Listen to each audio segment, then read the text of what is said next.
morning friends and welcome to the pre-market view. US markets were up anywhere from 0.35 to almost about 0.48%. Nasdaq, S&P and Dow Jones.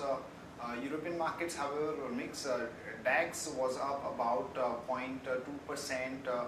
But the rest of the markets are flat to marginally negative. And when we look at the Asian markets today morning, most of the markets are showing uptick, particularly Nikkei is up about 0.6%, even Hang Seng is up about 0.5%, and SGX Nifty suggesting that we are going to open up about 35 odd points. In terms of flows, FIs were net bias in the cash market to the tune of about 502 crore.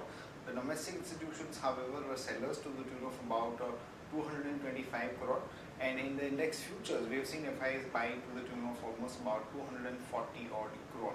Overall, our markets are concentrating around current levels, and even Friday, the markets were flat. About Nifty was up about 15 odd points. However, we had seen a good amount of buying interest in United Spirits, which was up almost about 4%.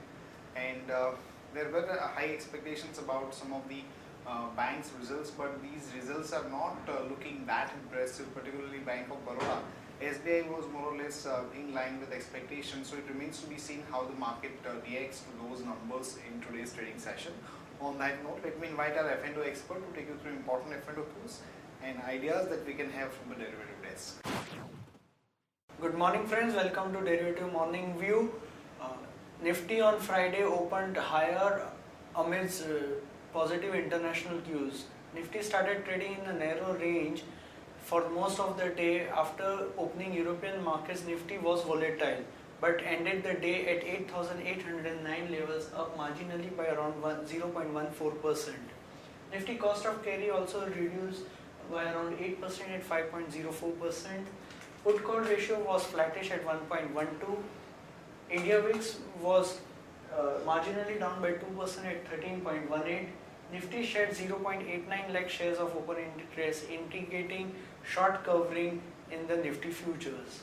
On the option activity front, 8800 call options saw marginal addition of around 0.5%, 8900 call options saw marginal addition of around 1%, 9000 call options saw strong addition of around 9%. On the put activity front, we saw 8800 put options saw strong addition of around 15%, 8700 put options saw strong addition of around 9%, and 8600 put options saw marginal reduction of around 4%. Overall, on the open interest front, broader range remains between 8,500 and 9,000 levels, but in the short term, we can see that put writing has been aggressive on 8700 put option and 8800 put option, indicating strong support zone going forward. Market sentiment is bullish only. Securities in the ban period are Bank of India, CIAT Limited, HDIL, Jindal Steel and Power, JP Associates, Oriental Bank of Commerce, Arcom, Union Bank and Wockhardt Pharma. On FI activity front, index futures were net biased by 243 crores, index options were net biased by 852 crores, stock futures were net biased by 76 crores, and stock options were net sellers by 275 crores.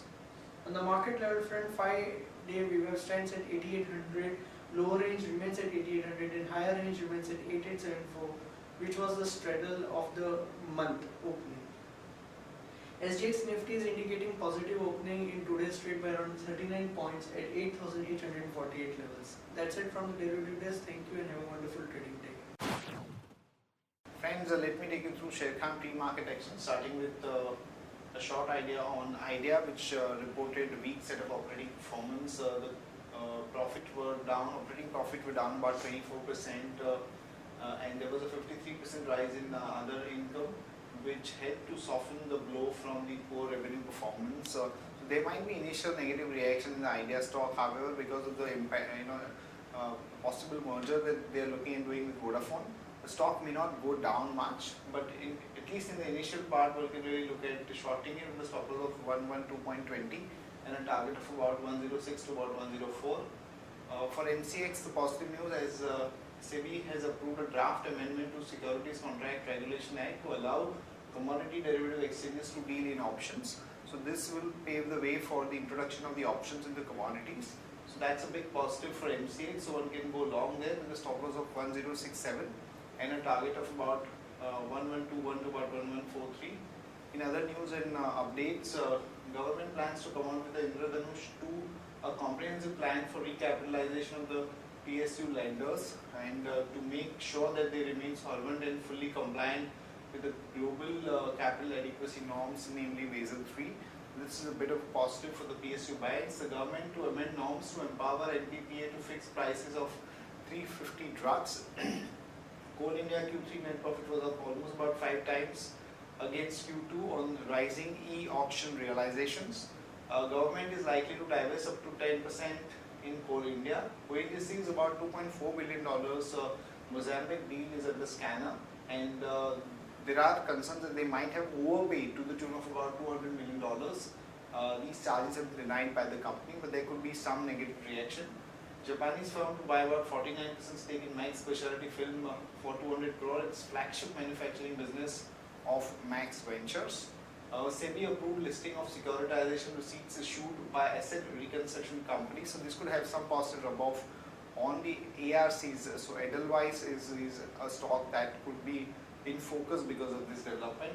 Infosys, Vishal Sikka and Nayan Murthy factions have headed for all-out war, and there's a press conference that they've scheduled today at 6 p.m. So it remains to be seen what further transpires from that press conference. Hindustan Zinc government may sell stake worth about 39,300 crore through an ETF route. Hindustan Motors to sell Ambassador brand, Iconic One at one point of time at about 80 crore to Peugeot. ITC plans to set up multi-specialty hospitals, and LIC buys additional 2% stake in Infosys. Q3 results update, friends. State Bank of India results were pretty stable. Operating performance has been improved. So we have maintained a buy rating of the stock with the unchanged price target of about 320. CESC, the positive development in the Chandrapur plant and retail business to drive earnings, reiterate buy with a revised price target of about 950 rupees. Aurobindo Pharma, the outlook is positive, but near-term hurdles warrant caution, particularly the kind of price erosion which have been there for their oral products. So that is a bit of a negative, but we have maintained a buy with a revised price target of 795. Bank of Baroda Q3 results were mixed bag. The asset quality has been stable, but high provisioning has impacted profits. So we'll come out with an update post the interaction with the management. Valapur Chini profit came in at 175 crore versus 87 crore. Mahanagar Gas net profit was good. There was a growth of 30%. Reliance Communication, there was a net loss of 531 crore versus PAT of 39 crore. And PTC India Q3 net profit was up 20%. The companies which will be announcing numbers today: Britannia, we allocate 184 crore profit. GSK Consumer 104 crore. Petronet LNG 343. Suprajit 26 and NBCC 73 crore.